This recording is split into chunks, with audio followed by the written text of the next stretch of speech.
Hello friends, कैसे हो आप लोग। होप सो अच्छे ही होंगे। दोस्तों, आज का ये सेशन मैं क्लास 10th के लिए लेने जा रहा हूँ और ये टॉपिक जो ट्रिग्नोमेट्री है हम इसे देखेंगे आज। ऑलरेडी मैं इसका एक लेक्चर ले चुका हूँ और आज मैं इसका दूसरा लेक्चर लेने जा रहा हूँ। तो चलिए स्टार्ट करते हैं अपना ये टॉपिक। दोस्तों, यहाँ पर जो हमारा टॉपिक है वो है पाइथागोरियन ट्रिपलेट्स। तो सबसे पहले जानना होगा ये पाइथागोरियन ट्रिपलेट है क्या। ये पाइथागोरियन ट्रिपलेट जो है ये यहाँ से डिराइव हुआ है पाइथागोरस थ्योरम के ऊपर, है ना, उसके बेसिस पर। तो चलिए पहले ये जान लेते हैं कि पाइथागोरस थ्योरम है क्या, उसका एक्सप्रेशन क्या है, और उसके बाद हम देखेंगे कि ये ट्रिपलेट्स कैसे अप्लाई होते हैं। मैं आपको एक दो ट्रिपलेट्स अप्लाई कर दिखाऊंगा एज इट इज सिमिलरली सारे ट्रिपलेट्स उसको फॉलो करेंगे। तो चलिए देखते हैं पाइथागोरस थ्योरम क्या है। अब यहाँ पर क्या है, सपोज हमारे पास एक राइट एंगल ट्रायंगल गिवन है। ऑलरेडी मैं इसको डिस्कस कर चुका हूँ कि जो हम ट्रिग्नोमेट्री में डिस्कस करेंगे वो राइट एंगल ट्रायंगल के बेसिस पर ही प्रॉब्लम्स को डिस्कस करेंगे, ठीक है। तो यहाँ पर क्या है, हमारे पास एक राइट एंगल ट्रायंगल गिवन है जिसमें क्या है, जो गिवन एंगल है सी है और वो सी एंगल कितना गिवन है, थीटा गिवन है। और ये ट्रायंगल जो है राइट एंगल किस पर है, पॉइंट बी पर ये राइट एंगल है, ठीक है। अब देखो, मैं आपको पहले ही कहा था कि ये जो स्लोप वाला लाइन है इसे हम कहते हैं हाइपोटेन्यूस, और ये जो लाइन जो जमीन से सटा हुआ है नीचे की तरफ इसे हम कहते हैं बेस, और ये लाइन जो हाइट की तरफ खड़ा है ये क्या है, हमारा परपेंडिकुलर। तो पाइथागोरस थ्योरम इन तीनों साइड्स को मिलाकर एक एक्सप्रेशन देता है। वो एक्सप्रेशन क्या है, वो एक्सप्रेशन होता है हाइपोटेन्यूस का whole square equal to perpendicular का स्क्वायर प्लस बेस का होल स्क्वायर। वापस से एक बार मैं बोल रहा हूं, हाइपोटेन्यूस का whole square equal to perpendicular का होल स्क्वायर प्लस बेस का होल स्क्वायर। और यही वो पाइथागोरस थ्योरम है जिस पर बेस्ड हमारा वो पीछे जो ट्रिपलेट्स मैंने आपको दिखाया वो है। हम एक दो ट्रिपलेट्स को देखेंगे, उसके बाद बाकी ट्रिपलेट्स आप खुद से निकालने की कोशिश करेंगे। तो चलिए अब हम ट्रिपलेट्स को देखते हैं कि ये फॉर्मूला वो कैसे सेटिस्फाई करता है। अब यहाँ पर जो हमारा पहला ट्रिपलेट है वो है 3, 4 और 5। और मैं आपको ये पहले समझा चुका हूँ कि जो सबसे लंबा साइड होगा वो हमारा क्या होगा, हाइपोटेन्यूस। तो हम यहाँ ट्रिपलेट में सबसे पहले क्या नजर डालेंगे कि सबसे लंबा नंबर कौन सा लिखा है, और जो सबसे बड़ा नंबर लिखा होगा वही नंबर हमारा क्या हो जाएगा, हाइपोटेन्यूस बन जाएगा, ठीक है। तो अब देखो यहाँ पर लिखा है 3, 4 और 5। इसमें सबसे बड़ा नंबर कौन सा है, सबसे बड़ा नंबर है ये हमारा 5। इसका मतलब क्या हो गया, ये हो गया हमारा हाइपोटेन्यूस। अब यहां पर बचे दो नंबर 3 और 4। अब तो ये डिपेंड करता है ना कि हमें वो बेस लंबा दे रखा है या हमें वो हाइट लंबा दे रखा है, ठीक है। उसके अकॉर्डिंग हम क्या करेंगे, इन दो नंबर को वेरी करवाएंगे। चलो यहां पर क्या है, हमें ये तो पता हो गया कि हाइट हाइपोटेन्यूस क्या है, और यहां पर हमें परपेंडिकुलर और बेस ऑल्टरनेट कुछ भी ले सकते हैं, है ना। चलो यहाँ पर हम क्या करेंगे, इन दोनों नंबर को इस फॉर्मूले पे सब्स्टिट्यूट करके देखेंगे। तो क्या है, सबसे पहले क्या है, h का होल स्क्वायर। तो h हमारा क्या हो गया 5। तो यहाँ पर क्या लिख लेंगे हम, 5 का होल स्क्वायर, ठीक है। चलो उसके बाद क्या है, इक्वल टू, हम क्या डालेंगे यहाँ, इक्वल टू डाल लिए। अब परपेंडिकुलर है, परपेंडिकुलर के मैं यहाँ पर 4 ले लेता हूँ, तो मैं यहाँ पर ले लिया 4 का होल स्क्वायर हो गया, प्लस बेस की जगह मैं यहाँ क्या ले लेता हूँ 3, तो मैं यहाँ ले लिया 3 का होल स्क्वायर। अब यहाँ ध्यान दो, जब हम ये सब्स्टिट्यूट कर दिए इस फॉर्मूले के अंदर, तो यहाँ पर मैथ्स का रूल क्या कहता है, अगर दो नंबर इधर दोनों साइड लिखे हैं तो दोनों नंबर क्या होने चाहिए, आपस में बराबर होने चाहिए, तभी क्या रहेगा, ये इक्वलिटी का साइन रहेगा। अदरवाइज इक्वलिटी का साइन नॉट इक्वल टू में कन्वर्ट हो जाएगा, ठीक है। तो यहाँ पर 5 का होल स्क्वायर कितना होता है, 5 का होल स्क्वायर होता है 25। फिर इक्वल टू 4 का स्क्वायर, हाउ मच, 4 का स्क्वायर होता है 16, ठीक है। वहीं पर फिर साइन क्या है हमारे पास, प्लस। अब देखो 3 का स्क्वायर क्या होता है, 3 का स्क्वायर होता है 9। अब देखो 16 प्लस 9 हाउ मच, 16 प्लस 9 भी हमारा क्या होता है, 25 होता है। जैसे ही यहाँ पर ये 25 आया तो हमारा कंडीशन क्या था कि ये जो हाइपोटेन्यूस का स्क्वायर है वो परपेंडिकुलर के स्क्वायर प्लस बेस के स्क्वायर के बराबर होना चाहिए, तभी ये ट्रिपलेट फॉलो करेगा। तो यहाँ पर क्या हुआ, हाइपोटेन्यूस का स्क्वायर जो है वो फॉलो कर गया परपेंडिकुलर के स्क्वायर प्लस बेस के स्क्वायर के सम के। तो इसका मतलब जो हमारा 3, 4 और 5 जो ट्रिपलेट है वो पाइथागोरियन ट्रिपलेट के ऊपर बेस्ड है ना। ये उसको क्या कर गया, फॉलो कर गया। उसी तरह हम दूसरा ट्रिपलेट देखते हैं। दूसरा ट्रिपलेट क्या है हमारे पास, 5, 12 और 13। चलिए अब हम इसे भी एक सॉल्व करने की कोशिश करते हैं। यहाँ पर जो हमारा अगला ट्रिपलेट है वो है 5, 12 और 13। तो यहाँ पर वापस से वही दिमाग लगाएंगे। सबसे पहले चेक करेंगे कि सबसे बड़ा नंबर कौन सा लिखा है। तो यहाँ हम देख रहे हैं सबसे बड़ा नंबर क्या है, 13 लिखा है। तो मतलब अगर 13 सबसे बड़ा नंबर है तो ये हमारा क्या बन जाएगा, ये बन जाएगा हमारा हाइपोटेन्यूस। अब यहाँ पर बचा 12 और 5, हम क्या करेंगे, इसे परपेंडिकुलर बेस की जगह सब्स्टिट्यूट कर देंगे और हमें इक्वेट करके देखेंगे कि पाइथागोरस थ्योरम को फॉलो कर रहा है या नहीं। अगर फॉलो करेगा तो ये हमारा ट्रिपलेट करेक्ट हो जाएगा। ठीक है, चलो यहाँ पर क्या हो गया, हाइपोटेन्यूस का स्क्वायर मीन्स 13 का स्क्वायर। मैं परपेंडिकुलर के लिए यहाँ 12 ले लेता हूँ, तो कितना हो गया 12 का होल स्क्वायर। ठीक है, फिर यहाँ पर क्या साइन था फॉर्मूले में, प्लस साइन था। अब क्या है, बेस का स्क्वायर, बेस कितना है 5 का होल स्क्वायर। ठीक है, तो 13 का स्क्वायर कितना होता है, 13 का स्क्वायर होता है 169। ठीक है, उसके बाद क्या है, इक्वल टू का साइन, 12 का होल स्क्वायर, 12 का होल स्क्वायर कितना होता है, ये होता है 144। फिर यहाँ कर क्या है, यहाँ पर पॉजिटिव साइन है, लिख दिया हमने। 5 का स्क्वायर हाउ मच, 5 का स्क्वायर होता है 25। अब क्या करना है, 144 और 25 को ऐड करो। देखो इसको ऐड करने पर भी कितना हो जाएगा, 5 + 4 9, 4 + 2 हाउ मच 6, और यहाँ पर 1 का 1 बच गया, मतलब 169 बराबर 169 हो गया। मतलब वापस से ये हाइपोटेन्यूस का स्क्वायर जो है परपेंडिकुलर के स्क्वायर प्लस बेस के स्क्वायर के सम के बराबर आ गया है। मतलब हमारा ये ट्रिपलेट जो 5, 12 और 13 है, ये भी पाइथागोरस थ्योरम को क्या कर रहा है, सेटिस्फाई कर रहा है। तो ध्यान रखेंगे, मैं वापस से कह रहा हूं, अगर आप इन नंबर्स को ध्यान में रखेंगे और जो पीछे मैं आपको चार्ट दिखाया था स्टार्टिंग में, एक बार फिर से दिखा दूंगा वो चार्ट। अगर आप इन नंबर्स को ध्यान में रखेंगे तो आपका जो कॉम्प्लिकेटेड प्रॉब्लम है उसे सॉल्व करने में आपको बहुत ही ईजी हो जाएगा। आपको अधिक मेहनत नहीं करना पड़ेगा, आपको अधिक दिमाग नहीं लगाना पड़ेगा। इसीलिए मैं बोल रहा हूं इन ट्रिपलेट्स पे आप थोड़ा नजर रखें। और ये जो ट्रिग्नोमेट्री है ना, थोड़ा कंफ्यूजिंग है, अगर आ गया तो ठीक, नहीं तो आपको यह सिरदर्द बन जाएगा। इसीलिए बोल रहा हूं आप मेरा साथ साथ पढ़ते रहिए, मैं इस चैप्टर को आपके लिए बहुत इजी बना दूंगा। चलिए आगे हम कुछ क्वेश्चंस को सॉल्व करने की कोशिश करते हैं इन ट्रिपलेट्स के ऊपर। और ये रहा वो चार्ट जो मैं आपको स्टार्टिंग में दिखाया था, वापस से एक बार फिर से आपको दिखा दे रहा हूं।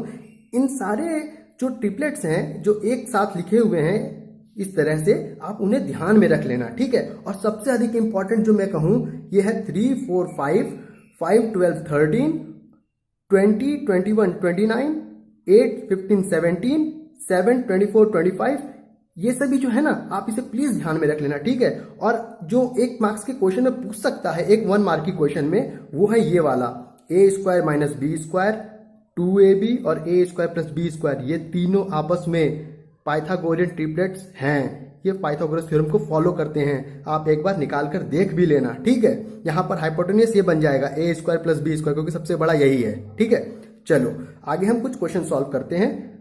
चलिए स्टार्ट करते हैं हमारा क्वेश्चन सेशन।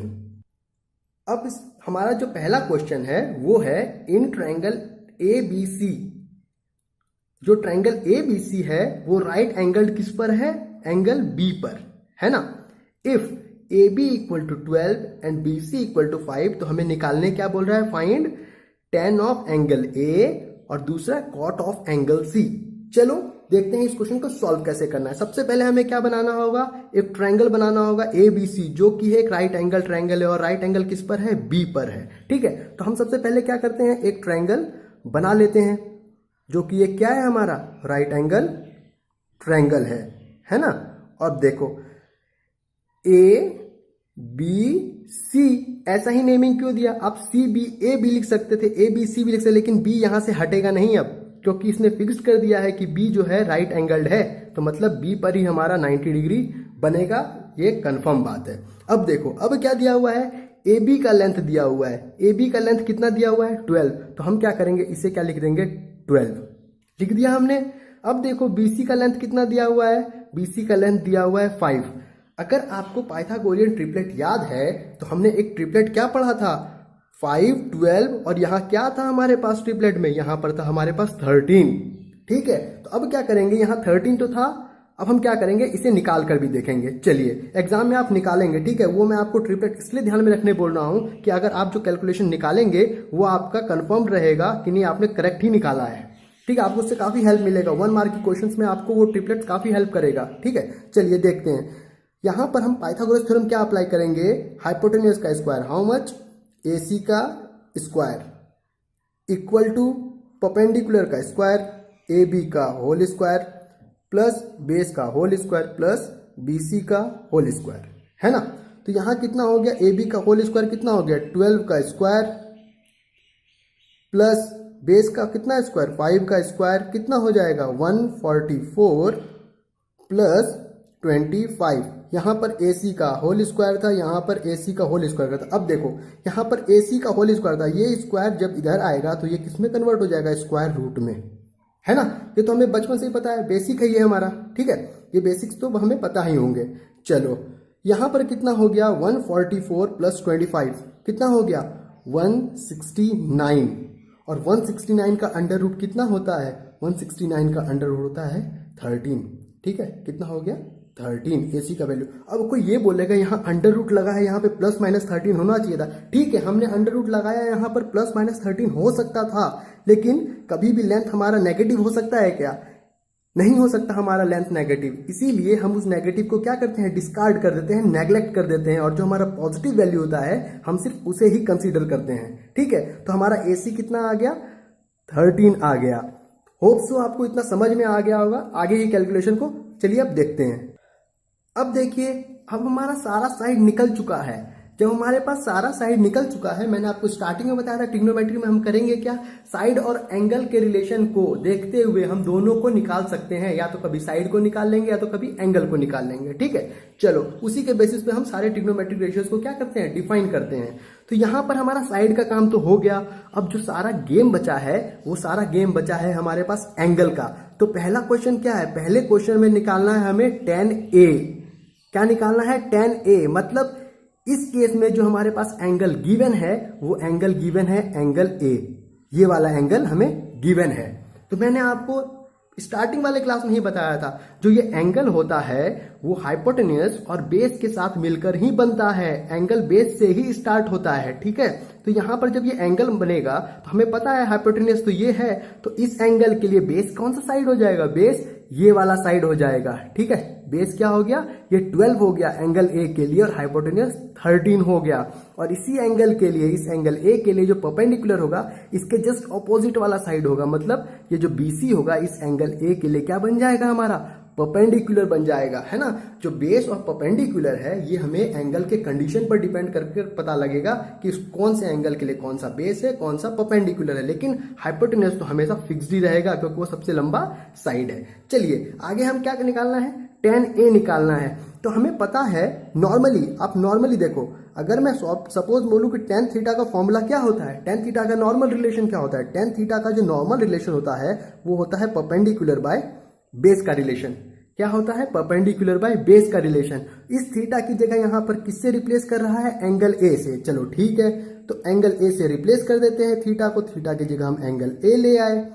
लेकिन इसका मतलब ये थोड़ी है एंगल बदल गया तो फॉर्मूला बदल जाएगा, नहीं, फॉर्मूला तब भी वही रहेगा, परपेंडिकुलर बाय बेस। हाँ, इस एंगल के रेस्पेक्ट में अब परपेंडिकुलर और बेस क्या है वो देखना होगा हमें। ठीक है, चलो यहां पर एंगल A के लिए परपेंडिकुलर क्या है, एंगल A के ऑपोजिट वाला साइड क्या है, ये BC। लेंथ कितनी है इसकी 5, मतलब बेस क्या है, परपेंडिकुलर क्या है हमारा एंगल A के लिए BC डिवाइडेड बाय, अब बेस क्या है हमारा, ये AB वाला साइड है ना, कितना हो गया AB। तो BC कितना हो गया हमारा यहाँ 5, और AB हमारा कितना हो गया यहाँ 12। होप सो आपको ये समझ में अब आ गया होगा कि एंगल के साथ हम साइड्स को कैसे लेते हैं। ठीक है, तो यहां पर हमारा tan A क्या हो गया, निकल कर आ गया। अब हमारा जो अगला क्वेश्चन है cot C, ये भी बहुत सिंपल है। देखो tan का जस्ट ऑपोजिट क्या होता है, cot। यहाँ tan थीटा था हमारा P बाय B, यानी परपेंडिकुलर बाय बेस। अगर मैं यहीं पूछूं कि मेरा cot थीटा क्या होगा, तो cot थीटा tan थीटा का जस्ट ऑपोजिट होगा। कितना हो जाएगा, रेसिप्रोकेट होकर, परपेंडिकुलर बाय बेस रेसिप्रोकेट होकर हो जाएगा बेस बाय परपेंडिकुलर। ये बात तो होप सो क्लियर होगा। ठीक है, अब चलो वापस यहाँ एंगल का ही गेम है। तो सेकंड क्वेश्चन में क्या मांगा है हमसे, कॉट ऑफ एंगल C। यानी अब इस केस में हमारे पास जो एंगल गिवन है वो एंगल गिवन है हमारा, ये एंगल C वाला एंगल गिवन है ना। तो अब इस एंगल के लिए बेस क्या हो जाएगा, वो साइड जिससे ये एंगल निकल रहा है। निकल किससे रहा है वो, है ना, ये देखिए एंगल किससे निकल रहा है, BC से निकल रहा है। मैं आपको पहले ही बता चुका हूं कि एंगल जो है हाइपोटेन्यूज और बेस के बीच में ही फॉर्म होगा। तो मतलब ये साइड तो हाइपोटेन्यूज फिक्स था और इस एंगल C के लिए जो बेस बन जाएगा अब ये BC बन जाएगा। ठीक है, और इस एंगल के लिए जो ऑपोजिट साइड है जो कि परपेंडिकुलर बनता है वो कितना बन जाएगा, AB। ठीक है, तो चलो सिंपल हो गया।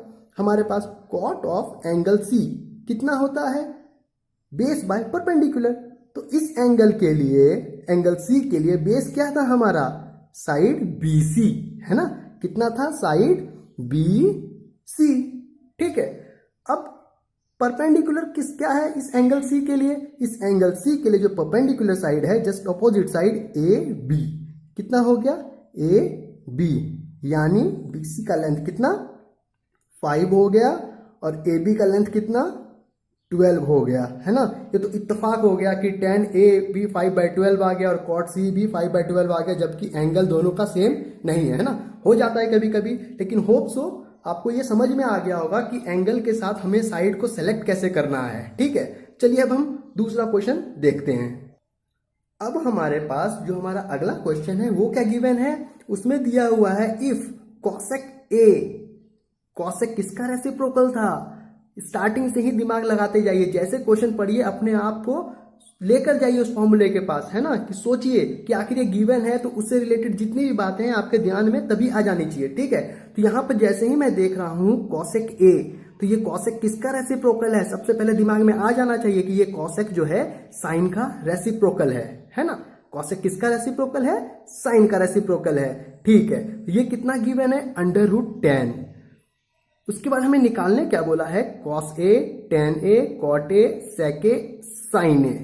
चलो यहां पर सबसे पहले ध्यान देने वाली बात है कि यहां पर जो हमें गिवन है cosec A बराबर हाउ मच, √10/√10। ठीक है, इस क्वेश्चन को सॉल्व करने से पहले सबसे पहले रिलेशन ध्यान में लेकर आइए। ठीक है, हमारे पास ये पता है कि cosec जो है साइन का रेसिप्रोकल है, तो हमें ये पता होना चाहिए कि साइन थीटा का जो फॉर्मूला होता है वो होता है परपेंडिकुलर बाय हाइपोटेन्यूज। सबसे पहले इस बात को ध्यान में लेकर आइए। जैसे ही हमें इस बात का ध्यान आ गया कि sine theta perpendicular by hypotenuse होता है, तो cosec थीटा, जो cosec थीटा है वो साइन का जस्ट रेसिप्रोकल होता है। तो मतलब इसका फॉर्मूला क्या हो जाएगा, hypotenuse by perpendicular. Hope so आपको अभी तक इतना समझ में आ गया होगा। अब इसी कॉन्सेप्ट को यहाँ पर दिमाग में रखकर हम इन क्वेश्चंस को सॉल्व करने की कोशिश करेंगे। ठीक है, यहाँ पर क्या दिया है, cosec A बराबर √10, मतलब हमारे पास तो फॉर्मूला है हाइपोटेन्यूज बाय परपेंडिकुलर, यहाँ तो सिर्फ एक ही नंबर दिया है √10।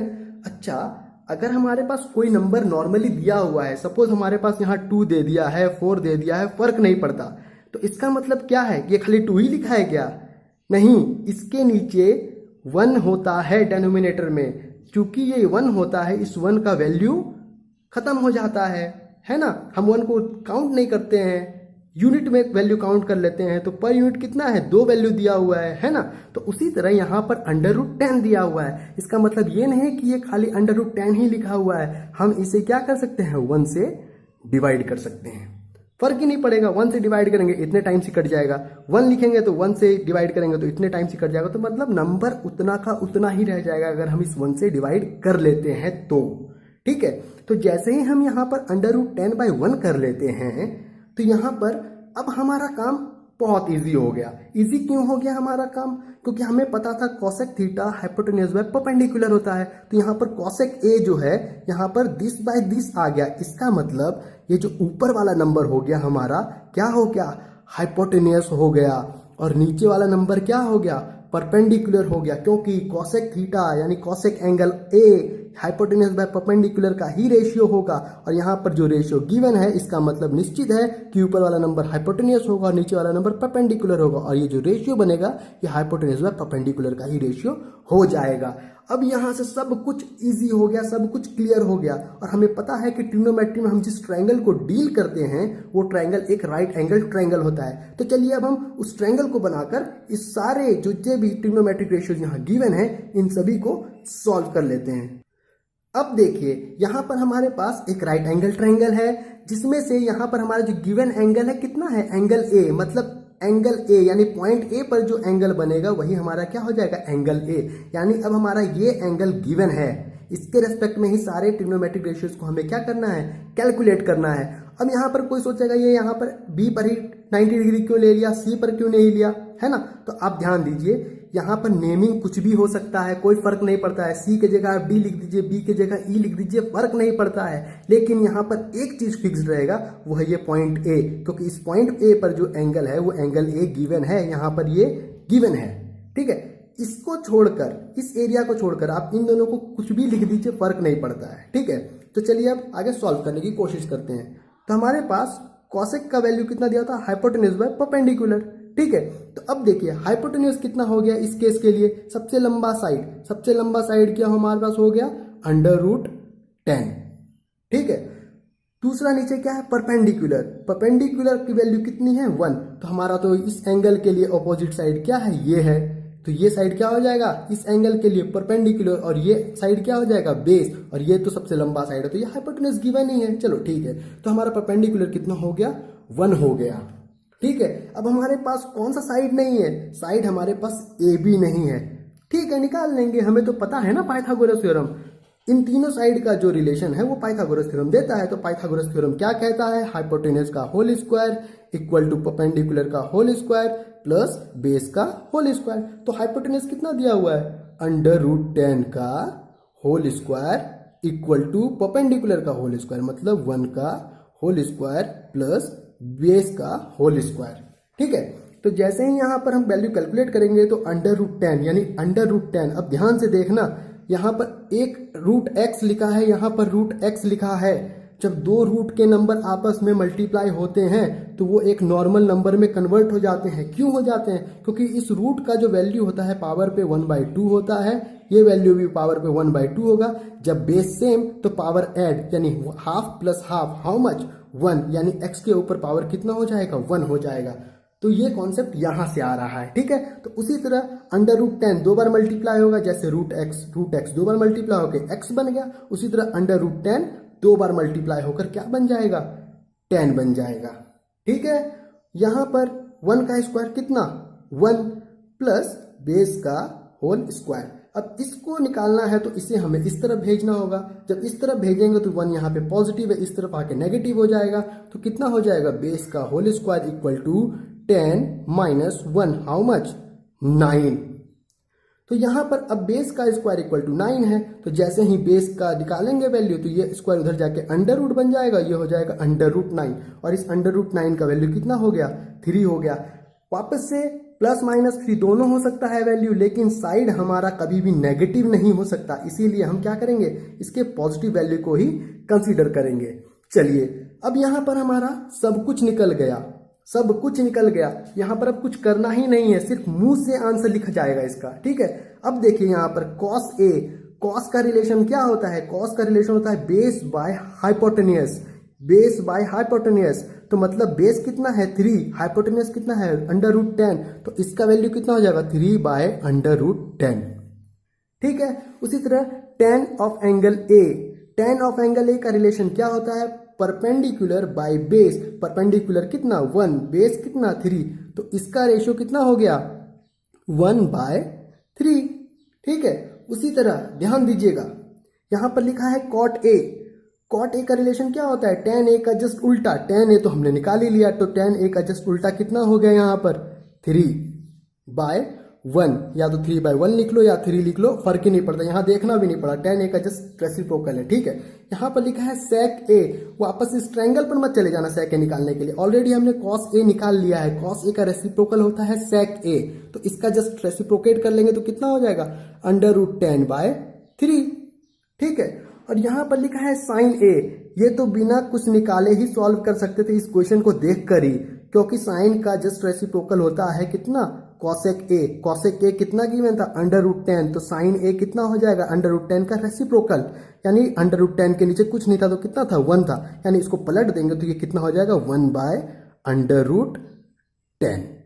होप सो आपको ये सब क्लियर हो गया होगा। अगर आपको ये लेक्चर पसंद आया तो आप इस मेरे चैनल को सब्सक्राइब करें, लेक्चर को शेयर करें, लाइक करें, कमेंट करें, अपने दोस्तों को बताएं। तब तक के लिए thank you, have a nice day.